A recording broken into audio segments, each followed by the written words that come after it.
தமிழுக்கு அமுதென்று பேர், அந்த தமிழின்ப தமிழங்கள் உயிருக்கு நேர். இன்னைக்கு தமிழ்நாடு இருக்கிற சூழல்ல அரசியல்னா என்னங்க? ஒவ்வொரு குடும்பமும் நல்லா வாழணும்னு நினைக்கிறது அரசியலா? இல்ல ஒரே ஒரு குடும்பம் மட்டும்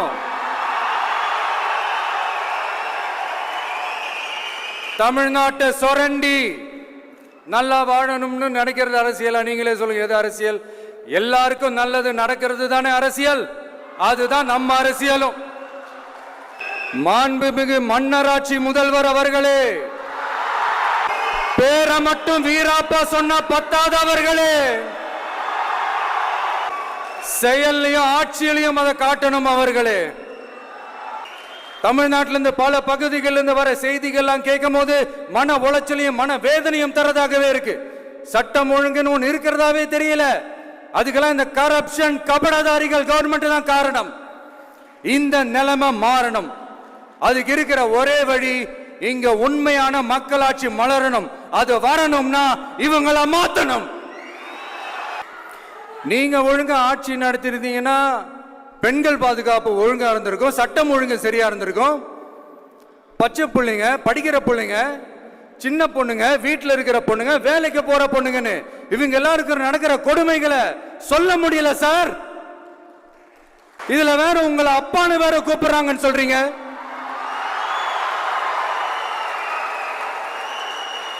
தினம் தினம் உங்களுடைய இந்த கொடுமைகளை அனுபவிச்சுட்டு இருக்கிற என்னுடைய சகோதரிகளான தமிழ்நாட்டு பெண்கள் தான் உங்களுடைய அரசியலுக்கே ஒரு முடிவு கட்ட போறாங்க, உங்களுடைய ஆட்சிக்கே ஒரு முடிவு கட்ட போறாங்க, உங்களுடைய இந்த அரசியல் வாழ்க்கைக்கு ஒரு முடிவு கட்ட போறாங்க. எல்லா போராட்டங்களுக்கும் தமிழக வெற்றி கழகம் கூட நிற்கும்.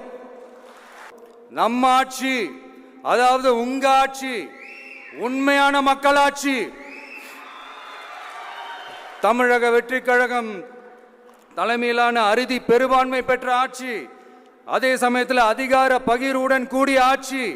அப்படி இந்த ஆட்சி அமைஞ்சதும் பெண்கள் பாதுகாப்பை 100% உறுதி செய்வோம்.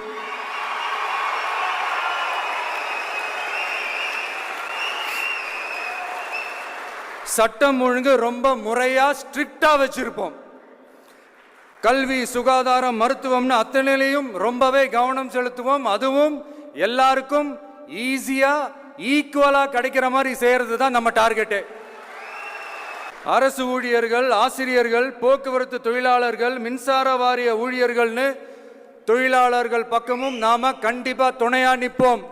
ஏன்னா நாம எப்பவுமே உழைக்கிறவங்க பக்கம்தான். நம்ம தமிழ்நாடு விவசாய பூமி, இயற்கை வளங்கள் நிறைந்த மண்.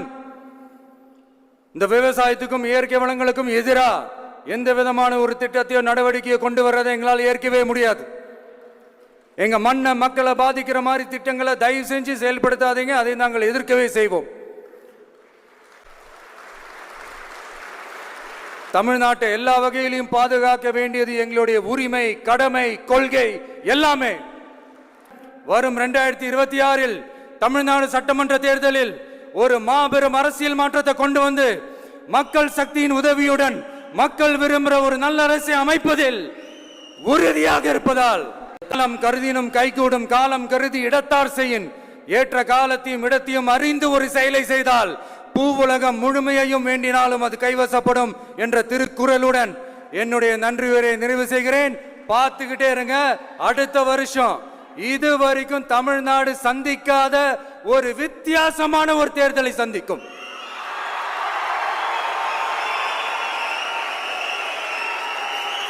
ரெண்டு பேருக்கு நடுவுல தான் போட்டியே. ஒன்னு டிவிகே, இன்னொன்னு டிஎம்கே.